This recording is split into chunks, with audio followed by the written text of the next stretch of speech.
The Life and Times of Patriot David Branham Sr., Tidewater, Virginia to the Kentucky Hills, circa 1735 to 1825. This is a work of historically grounded narrative. The specific facts of David's life are drawn from the sourced record. The surrounding detail is drawn from the general social, military, and travel history of the era. 1. A Tidewater boyhood. David Branham was born somewhere along the slow, brown rivers of the northern neck of Virginia in the middle decades of the 18th century. This was Old Virginia, tobacco country, Church of England country, a landscape of wide fields running down to tidal creeks where barges carried the year's crop.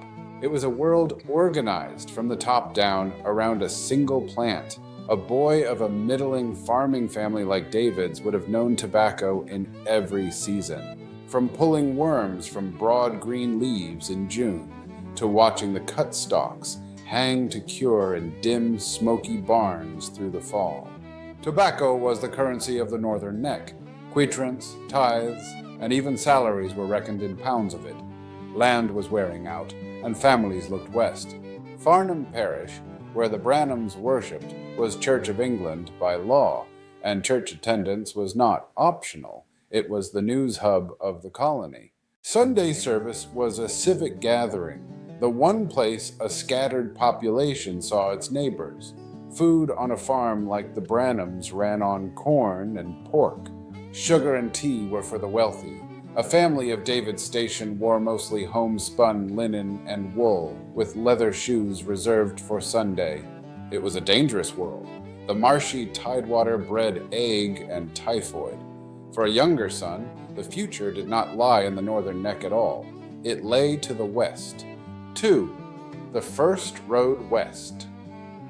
Sometime around 1760, David left the tidal country for Goochland County, 60 to 80 miles inland in Virginia's Piedmont. A family relocating in this period traveled by cart and on foot along rutted roads, rarely covering more than 15 miles in a day. Household goods were loaded onto a two-wheeled cart. Cattle and hogs were driven along at a walking pace. A stray animal, a broken wheel, or a sudden spring freshet, any of these could cost a family days. Nights on the road were spent camped in the open under a cart or lean-to. Water from an unfamiliar creek was a real hazard. Dysentery was a common companion. For David, the greater risk was arriving in a new county needing to find land and build shelter before his resources ran out. 3. Piedmont years, marriage and a new household.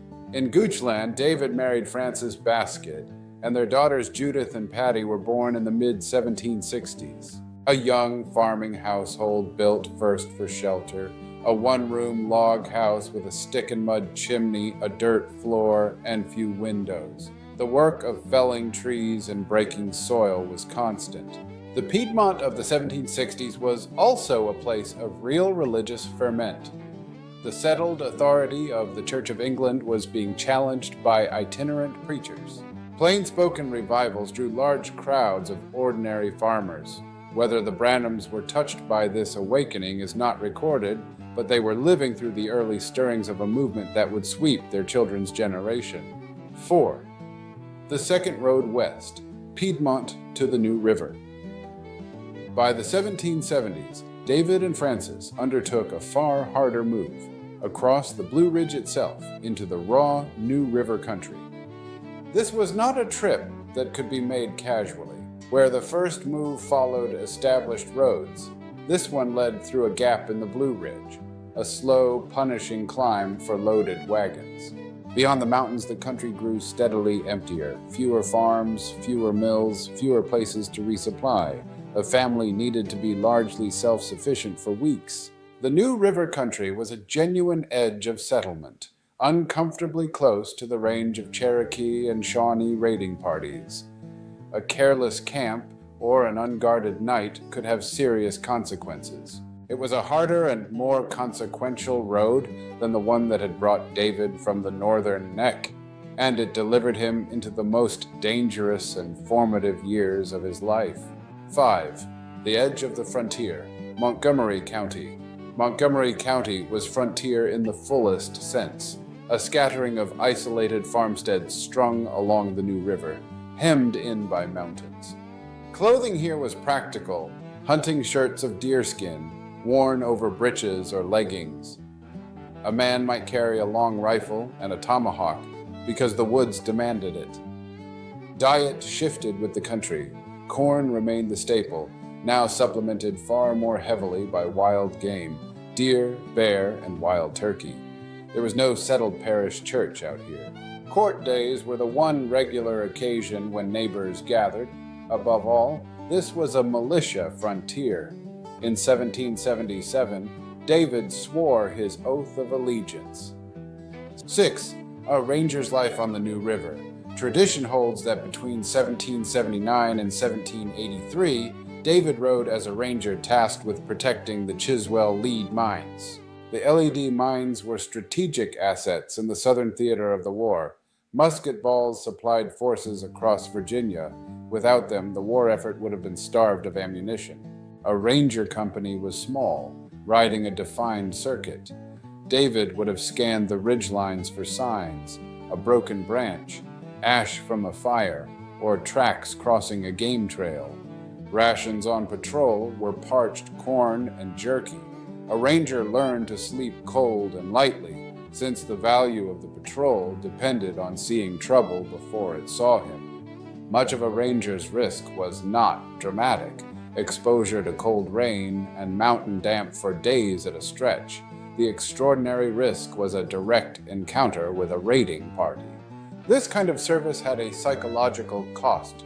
Weeks of vigilance without incident could be as wearing as combat itself. It required a state of constant readiness. Shared hardship forged lasting bonds between David's family and their neighbors, ties that a generation later would carry his children into Kentucky. It was a demanding and isolating duty, but it defined the world he lived in at each stage of the crossing. 7. The longest road, over the Cumberland Gap. Around 1800, David and Frances undertook the longest and most dangerous move of their lives, through the Cumberland Gap into Kentucky. Travel was largely by pack horse, with goods loaded into saddlebags. A family like David's would have driven cattle and hogs alongside, slowing the pace. This multiplied the daily risk of a strayed or lost beast in unfamiliar, heavily wooded country. The Gap was a genuine mountain crossing, steep, rocky, and narrow. Beyond the Gap, the road threaded through country cut by the Holston, Clinch, and Powell rivers, each crossing its own small hazard. Families commonly spoke of weeks, not days, on the trail. A journey of this difficulty could easily run a month or more, once delays for weather or sickness were added in. Other dangers included robbery by highwaymen. The threat of native raiding parties had not entirely disappeared from the frontier imagination. Travelers commonly moved in the company of other families for added safety. Sickness was, if anything, the most reliable danger of all. Weeks of exposure and poor food took a real toll, falling hardest on the old and the very young. Arrival in Floyd County offered little relief. There was no waiting shelter, nothing but timber to fell and ground to break. The very difficulty of the road was why the country ahead was still so empty. The same isolation that made the road dangerous was what kept Kentucky's eastern hill country thinly settled. It was a fresh beginning of hard labor. David and Frances, now in their later years, faced a scale of isolation even the New River frontier had not prepared them for. They had arrived at the end of the road, but the true work of building a home from nothing was just starting. 8. Kentucky, building again from nothing. What David and Frances found in Floyd County was isolation on a scale even the New River frontier had not prepared them for. Settlement here meant starting over completely, felling timber for a new cabin and breaking new ground. Neighbors were essential to survival. Cabin raisings and shared hunting were practical necessities. The threats were immediate. Wolves, bears, and sudden floods could take a season's corn. A broken leg or a difficult birth, days from any doctor, could be fatal. Winters in the Appalachian foothills were harder and longer than anything they had known. It was also a landscape swept by religious fire. The Great Revival that began at Cane Ridge in 1801 reshaped religious life across the Kentucky frontier. This new populist Christianity, chiefly Baptist and Methodist, filled the gap left by the absence of settled churches.